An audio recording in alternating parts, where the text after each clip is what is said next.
அழைத்து வருகிறேன் என்றேனோ அக்ரூரரை போலே, அகமொழித்து விட்டேனோ விதுரரை போலே, தேகத்தை விட்டேனோ ருஷி பத்னியை போலே, தசமுகரை சென்றேனோ பிராட்டியை போலே,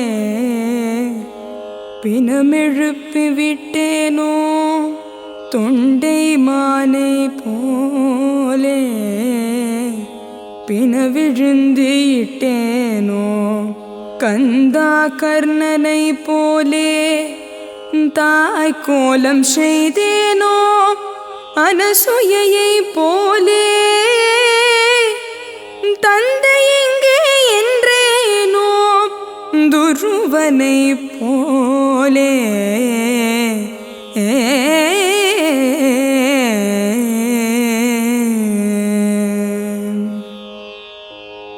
அழைத்து வருகிறேன் என்றேனோ அக்ரூரரை போலே. The cruel Kamsa had tried to assassinate Sri Krishna several times. Failing in these attempts, he plotted to accomplish his evil desire by getting Sri Krishna and Sri Balarama to Mathura so that he can kill them.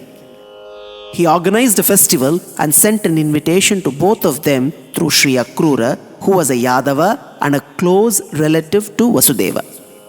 The wise Akrura had great love for Krishna and knew that he was none other than Sriman Narayana, the Parabrahman.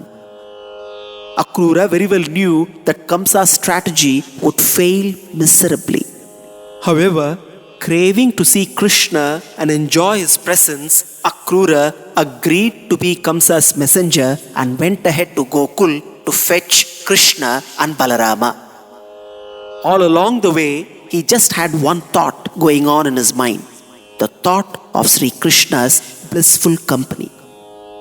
He then met Krishna and Balarama and brought them back with him to Mathura in his chariot. He eventually earned Krishna's grace. Thirukkolur Ammal says, "Did I or can I do what the great Bhakta Akrura did?" Agamolithu vitteno vidurarai pole. When Sri Krishna visited Hastinapura as the ambassador of Pandavas with the message of peace, he did not accept the invitation of Duryodhana to stay at the royal palace.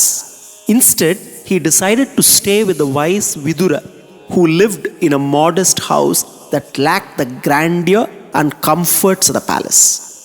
Vidura, a true devotee whose immense knowledge had fully blossomed into bhakti, was ecstatic to host Sri Krishna. He entertained him to the best of his abilities and thus expressed great love for Krishna. Krishna too accepted all the humble but genuine offerings of Vidura because he knew that Vidura was completely selfless and his heart was pure and was filled with true devotion. Thirukkolur Ammal is saying, "Can I show such selfless love and value that Vidura showed?" She's also saying, "Can I give my heart completely like Vidura did to Sri Krishna?" Dehattai vitteno rushipatniyai pole. Once upon a time, Krishna and Balarama, along with some Yadava kids, took their cows into the forest for grazing. In a nearby area, several rishis were performing a yaga. As everyone was hungry, Krishna asked the Yadavas to approach the rishis for food. But to their dismay, the rishis kept quiet and ignored them. Krishna then asked the Yadava kids to reach out to the pious wives of the rishis. When the ladies heard the news of Krishna's presence nearby, they immediately rushed to see him, carrying with them different kinds of delicious food. They did this in spite of the fact that the rishis forbade them from doing so. Krishna accepted the food offered to him with utmost devotion and asked the rishi patnis to get back to their husbands and help them complete their yaga. The women then went back and their husbands took them back. However, one of the rishis, a conceited one, refused his wife permission to get back. At that point, keeping Krishna in her heart, that Rishi Patni gave up her body that had been offered to her husband due to her karma. The rishis eventually realized the grave mistake and all of them surrendered to Sri Krishna. Thirukkolur Ammal here asks, am I capable of being like the rishi's wife who gave her heart and soul to Sri Krishna and happily relinquished her body, which is just a product of her karma? Dasamuganai Chetreno Pirattiyai Pole. Dasamugan is Ravana and Piratti is Sita. The word setral either means to destroy or to detest and look down upon. It is rather inappropriate to say that Sita destroyed Ravana or even was responsible for his destruction. Even though she could have killed him by herself, she chose not to do so. In fact, she tried her best to make Ravana see reason and even tried persuading him to surrender himself onto Sri Rama. Sita gave up her ability to destroy Ravana. She gave up her ability to save herself and instead chose to wait for Rama, the Paramatma, to come and rescue her. What she did was to look down upon Ravana, his wealth, which amazed even Hanuman, and the pleasures he pointed out to Sita to try and tempt her. She treated them as dirt. She was willing to stay imprisoned and suffer the torture rather than agree to his advances. She placed both her body and soul as belonging to Rama and constantly contemplating on Rama, she just waited for him. Thirukkolur Ammal asks, can I be like Piratti, Mother Sita, and place everything completely in the hands of the Paramatma? Pinam eluppi vitteno Thondaimanai pole. King Thondaiman, an ardent devotee of Lord Srinivasa, was the king who was once upon a time entrusted with the task of safekeeping the conch and discus of the Lord of Tirumala. A Brahmin by the name Krishna Sharma entrusted the king with the custody of his family when he had to visit Kashi. The busy king delegated the responsibility to one of his officials who completely neglected the family. On Krishna Sharma's return, the king, to his complete consternation, learned that his official bungled in his duty, which resulted in the deaths of Krishna Sharma's wife and children. He then fell at the Lord's feet and prayed for the Lord's grace. The Lord of Tirumala, who had deep affection for the king, showered his divine grace on the king and asked him to sprinkle some holy water from the temple on the dead bodies, which brought back the dead persons to life. Thirukkolur Ammal asks, am I like the king who had great love for the Lord and was the recipient of his divine grace? Pinavirinditteno Gantakaranai pole. Gantakarana was a spirit that ate dead bodies.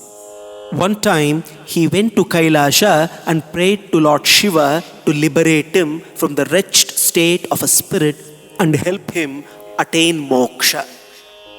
Shiva also asked Gantakarana to surrender to Sri Krishna, the incarnation of Lord Narayana, and seek his grace. Gantakarana ardently practiced single-pointed devotion to Krishna, and one day when he eventually saw Krishna, was so excited with the prospect of finally meeting his Lord that he impulsively killed a rishi who was nearby and brought the dead body to Krishna as an offering. He actually offered to the Lord what he normally eats, human flesh. Thirukkolur Ammal is asking, am I capable of praying to the Lord as sincerely as Gantakarana did in spite of his limitations of being a carnivorous spirit? Thaikkolum seideno anasuyayai pole.